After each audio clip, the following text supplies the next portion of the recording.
بسم الله الرحمن الرحيم.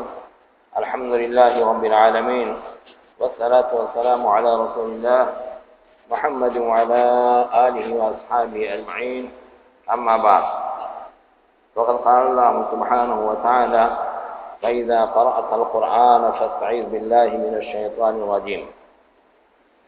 عزیز طلبہ، کل کے درس میں نے کچھ قرآن کریم کی تلاوت کی فضیلت اور اس کے اجر و ثواب کے سلسلے میں عرض کیا تھا۔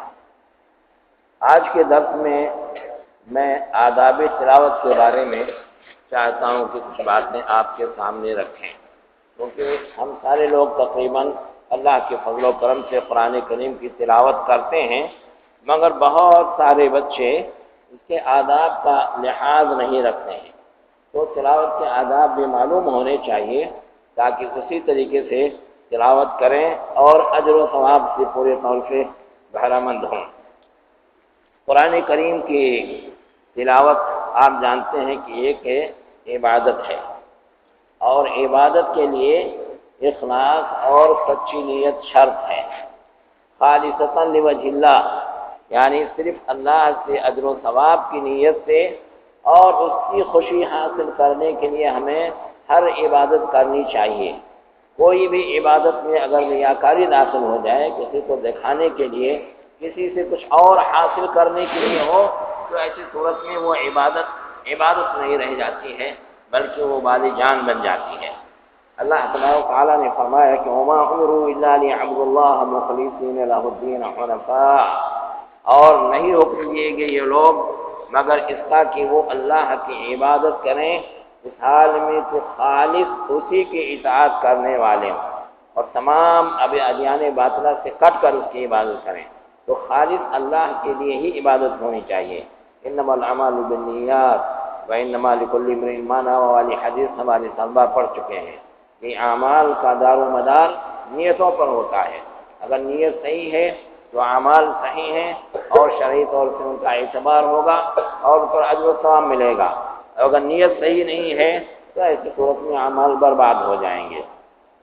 ایک حدیث میں رسول اللہ صلی اللہ علیہ وسلم نے فرمایا: اقرأوا القرآن وابتغوا به وجه الله عز وجل من قبل ان يأتي قوم يقيمونه إقامة القدح يتعجلونه ولا يتأجلونه، رواه احمد واسناده حسن۔ یعنی قرآن کو پڑھو اور اس سے اللہ کی رضامندی تلاش کرو، اس سے پہلے کہ کچھ ایسے لوگ آئیں جو اس کو ایسے درست کریں گے جیسے تیر کی لکڑی درست کی جاتی ہے۔ لوگ اس سے جلدی یعنی دنیا کا جو ہے بدلہ اور دنیا کی نعمت چاہیں گے، اور آخرت کی نیت ان کی نہیں ہوگی، آخرت کے اجر و ثواب کی، آخرت کی نعمت کی، جنت کی ان کی نیت نہیں ہوگی۔ تو ایسے لوگوں سے ہم کو بچنا چاہیے اور اپنی نیت درست کرنی چاہیے، اور تلاوت کا مقصد اللہ تبارک تعالیٰ کی رضامندی ہونی چاہیے۔ دوسرا ادب جو ملحوظ رکھنا چاہیے کہ جب ہم قرآن کی تلاوت کریں تو حضور قلب کے ساتھ اور خشوع و خضوع کے ساتھ تلاوت کریں، دل ہمارا قرآن پڑھنے میں لگے، یہ نہیں کہ سوچیں کہیں اور منہ سے بس پڑھ رہے ہیں، قرآن سمجھ میں نہیں آتا کہاں پہنچ گئے، کیا پڑھ رہے ہیں کیا نہیں پڑھ رہے ہیں، ایسا نہیں ہے۔ دل ہمارا جو ہے قرآن کی تلاوت میں لگے اور خشوع و خضوع کے ساتھ پڑھیں، کیونکہ یہ اللہ تبارک و تعالیٰ کا کلام ہے، اور اللہ تبارک و تعالیٰ کے کلام کے پڑھتے وقت خشوع و خضوع نہ ہو تو بیکار ہے۔ اسی طریقے سے قرآن پڑھتے وقت ہم کو یہ احساس جو ہے ہونا چاہیے کہ ہم اللہ کا کلام پڑھ رہے ہیں، اللہ تبارک تعالیٰ ہم سے مخاطب ہے، اور اگر ہو سکے تو اس کے معانی مطالب پر بھی غور کرنا چاہیے۔ خصوصاً جو طلبہ ترجمہ قرآن پڑھ چکے ہیں، تفسیر کی کتابیں پڑھ چکے ہیں، قرآن پڑھتے وقت ان کو ان کے معانی مطالب پر بھی غور کرتے رہنا چاہیے، بلکہ اپنا ایک طریقہ بنا لینا چاہیے کہ 1 مہینے میں 2 مہینے میں ایک مرتبہ ترجمہ قرآن کے ساتھ ہم پڑھ جائیں گے، اور اس طریقے سے اس کے معانی مطالب بھی جو ہے تازہ رہیں گے ذہن کے اندر۔ تیسری چیز جس کو ملحوظ رکھنا ضروری ہے وہ یہ ہے کہ جہاں تک ہو سکے طہارت کی حالت میں اور باوضو ہو کر کے قرآن پڑھنا چاہیے، بغیر وضو کے اور ناپاکی کی حالت میں قرآن پڑھنے سے حتی الامکان بچنا چاہیے اور اجتناب کرنا چاہیے، کیونکہ قرآن کی تعظیم کا یہی تقاضا ہے۔ قرآن اللہ کا کلام ہے اور بہت باعظمت کتاب ہے، تو جہاں تک ہو سکے طہارت کی حالت میں اور باوضو ہو کر کے پڑھنا چاہیے۔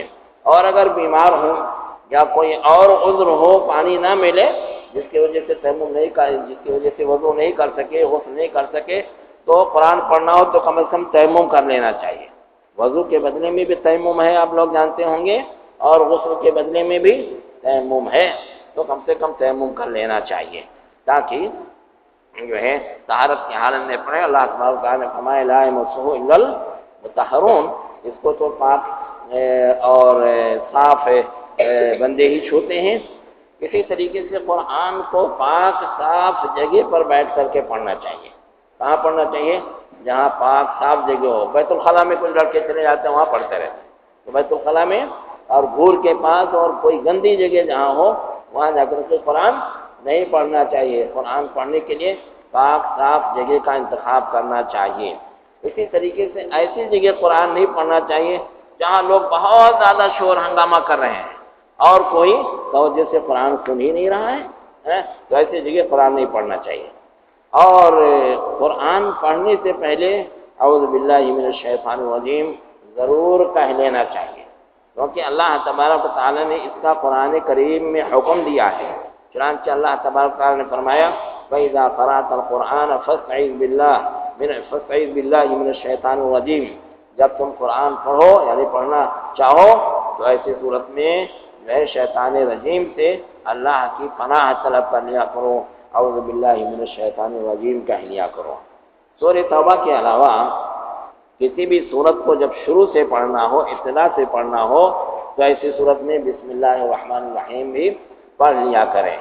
اور البتہ درمیان میں اگر شروع کرتے ہیں تو اعوذ باللہ تو پڑھنا ضروری ہے، اس کو ضرور پڑھیں، لیکن بسم اللہ جو ہے ضروری نہیں رہ جاتی ہے، اور اس کو نہ پڑھیں تو کوئی حرج کی بات نہیں ہے۔ بہرحال جو ہے یہ چند آداب ہیں۔ اسی طریقے سے قرآن کو اچھی اور خوبصورت آواز میں پڑھنا چاہیے۔ آواز ذرا اچھی بنا کر کے پڑھتے ہیں تو اس سے قرآن کا حسن بڑھ جاتا ہے، اور بلند آواز سے پڑھنا چاہیے۔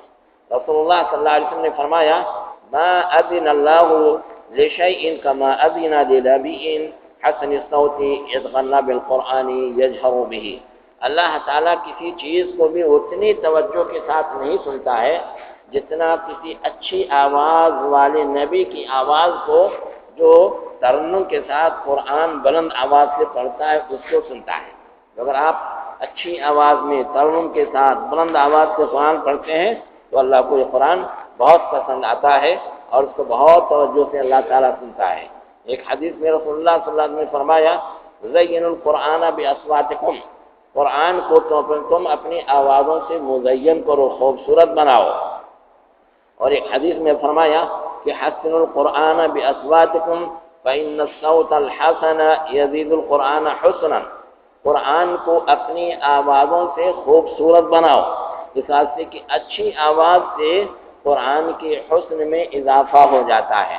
آپ دیکھتے ہیں کہ جب بھی کوئی اچھی آواز میں قرآن پڑھتا ہے، چاہے وہ امامت کر رہا ہو، تراویح پڑھا رہا ہو یا ویسے ہی قرأت کر رہا ہو، تو دل ایک دم جو ہے خوش ہو جاتا ہے اور طبیعت سننے میں لگے رہتے ہیں، دل چاہتا ہے اور پڑھے اور پڑھے اور پڑھے۔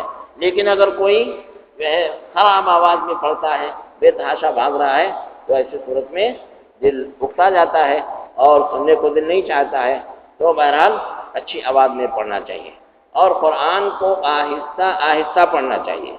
قرآن کو دیکھیے ہم نے یہ کہا تھا کہ بلند آواز سے پڑھنا چاہیے، لیکن اگر کبھی ایسا ہو کہ بلند آواز سے پڑھنے سے کسی کو تکلیف ہو، کوئی کمرے میں بیمار آدمی ہے اور اب خوب زور سے قرآن پڑھ رہے ہیں، اس کو تکلیف ہو رہی ہے، کوئی نماز پڑھ رہا ہے، اس کے بغل میں آپ بلند آواز سے قرآن پڑھ رہے ہیں، نماز میں بھول جاتا ہے، کوئی بیچارہ جو ہے مطالعہ کر رہا ہے، آپ اس کے بغل میں بیٹھ کر کے خوب بلند آواز سے قرآن پڑھتے ہیں، یا اسی طریقے سے کوئی سو رہا ہے اور آپ اس کے سر پہ جا کے خوب زور سے پڑھ رہے ہیں، اس کی نیند خراب کر دیا، جگا دیا، تو ایسی شکلیں ہوں جس سے جو ہے دوسروں کو تکلیف ہو بلند آواز سے قرآن پڑھنے سے، تو پھر آہستہ پڑھنا چاہیے۔ ایک مرتبہ نبی صلی اللہ علیہ وسلم نکل کر کے لوگوں کے پاس آئے مسجد میں، اور مسجد میں لوگ نماز پڑھ رہے تھے، عشاء کے بعد تہجد کی نماز میں پڑھ رہے تھے، اور سبھی لوگ بلند آواز سے قرأت کر رہے تھے، الگ الگ پڑھ رہے تھے، سب بلند آواز سے پڑھ رہے تھے۔ تو رسول اللہ صلی اللہ علیہ وسلم نے فرمایا ان اللہ یناجی ان المصلی یناجی ربہ فلینظر بما یناجی بہ، نمازی اپنے رب سے سرگوشی کرتا ہے، نمازی نماز میں جب جو ہے دعائیں پڑھتا ہے تو اپنے رب سے وہ ہم کلام ہوتا ہے، اس سے سرگوشی کرتا ہے، اس بات سے وہ دیکھے کہ کیا کس طریقے سے جو ہے وہ سرگوشی کر رہا ہے، اللہ سے کیا دعائیں کر رہا ہے، کیا تسبیح تحلیل کر رہا ہے۔ ولا یجہر بعضکم علی بعض فی القرآن، اور یہ بھی کہا کہ قرآن میں تم میں سے بعض کے اوپر اپنی آواز بلند نہ کریں۔ کبھی کبھی مسجد میں 5-6 حافظ قاری اور یہ لوگ بیٹھ کر کے خوب چلاتے ہیں ایک دوسرے کے اوپر ہیں، اور کوئی دوسرے کا کچھ بھی نہیں سمجھتا ہے، دوسرے کو ڈسٹرب ہوتا ہے، پریشانی ہوتی ہے، تو ایسے نہیں کرنا چاہیے۔ اور قرآن ٹھہر ٹھہر کر اور ترتیل سے تجوید کے ساتھ پڑھنا چاہیے۔ اللہ تعالی نے کیا فرمایا؟ ورتل القرآن ترتیلا، قرآن کو ترتیل کے ساتھ پڑھو۔ ایسے ام سلمہ رضی اللہ عنہ سے پوچھا گیا کہ نبی صلی اللہ علیہ وسلم کی قرأت کیسی تھی، آپ قرآن کیسے پڑھتے تھے؟ تو انہوں نے کہا کان یقطع قراءتہ آیۃ آیۃ، رسول اللہ صلی اللہ علیہ وسلم ایک ایک آیت الگ الگ کر کے پڑھتے تھے۔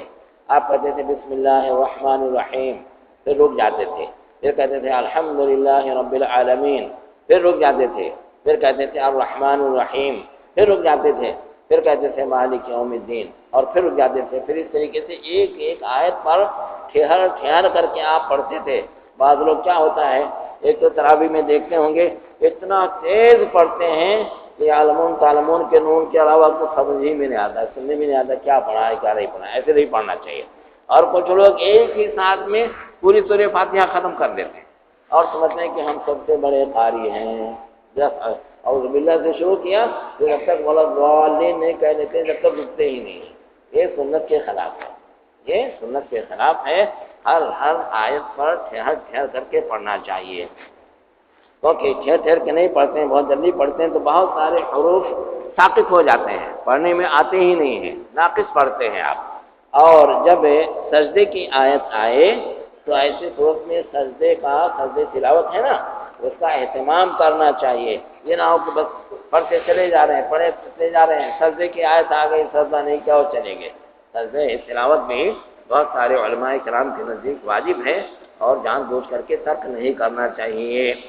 اسی طریقے سے کوشش کرنی چاہیے کہ قرآن کم از کم 3 دن میں ختم کریں، کیونکہ 3 دن سے کم میں جب پڑھتے ہیں، ایک روز 2 روز میں قرآن پڑھتے ہیں تو قرآن کا حق مکمل طور سے ادا نہیں ہوتا ہے، اور اس طریقے سے ٹھہر ٹھہر کے نہیں پڑھتے ہیں جس طریقے سے ٹھہر ٹھہر کر قرآن کو پڑھنا چاہیے۔ نہ تو تمام الفاظ ادا ہوتے ہیں اور نہ معانی مطالب بھی سمجھ پاتے ہیں۔ اسی واسطے رسول اللہ صلی اللہ علیہ وسلم نے فرمایا لم یفقہ من قرأ القرآن فی اقل من 3، جس نے 3 دن سے کم میں قرآن پڑھا اس نے قرآن کو سمجھا نہیں، تو قرآن سمجھ کے نہیں پڑھ پائے گا۔ بہرحال جو ہے اہتمام اس کا بھی کرنا چاہیے اور قرآن برابر پڑھتے رہنا چاہیے۔ کیا ہے کہ ابھی بہت سارے طلباء اور بہت سارے مسلمان ویسے بھی کیا کرتے ہیں، رمضان میں 3 پارہ 4 پارہ 5 پارہ روزانہ پڑھتے ہیں، لیکن جیسے عید کا چاند نظر آیا قرآن لپیٹ کے رکھ دیا تو سال بھر اٹھا کے دیکھتے ہی نہیں۔ یہ بالکل غلط بات ہے۔ قرآن کو برابر پڑھتے رہنا چاہیے، روز 1 پارہ، آدھا پارہ، 1.5 پارہ، 2 پارہ، جیسے اللہ تبارک تعالیٰ توفیق دے ویسے پڑھتے رہنا چاہیے۔ ویسے ہمارے اسلاف اور بزرگ حضرات تو 7 دن میں قرآن ختم کیا کرتے تھے، منزل بنا رکھے تھے انہوں نے، 7 دن میں قرآن ختم کیا کرتے تھے۔ ایسا کر سکیں تو بہت اچھی بات ہے، نہیں تو پھر بھی قرآن کو بالکل چھوڑنا نہیں چاہیے۔ خاص طور سے جو حافظ حضرات ہیں، حفاظ کرام جو ہیں، ان کو قرآن پڑھنے میں ذرا بھی سستی اور کاہلی نہیں کرنی چاہیے، کیونکہ جو قرآن پڑھنے میں سستی کرے گا، نہیں پڑھے گا روزانہ، وہ بھول جائے گا اور اس کی ساری محنت اکارت ہو جائے گی اور گنہگار بھی ہوگا اللہ تعالیٰ کے یہاں۔ اس واسطے قرآن پڑھنے کا طریقہ بنا لینا چاہیے، روزانہ کچھ نہ کچھ پڑھنا چاہیے۔ کوئی وقت مقرر کر لیجیے، عصر کے بعد صحیح، فجر کے بعد صحیح، یا جس وقت بھی ہو، اگر وقت پر نہ موقع ملے تو دوسرے دن پڑھیں، لیکن روزانہ کچھ نہ کچھ پڑھتے رہنا چاہیے۔ اس واسطے کہ رسول اللہ صلی اللہ علیہ وسلم نے فرمایا تعاہدوا بالقرآن، قرآن کریم کا ہمیشہ خیال رکھو، یعنی ہمیشہ پڑھتے رہو، دیکھتے رہو۔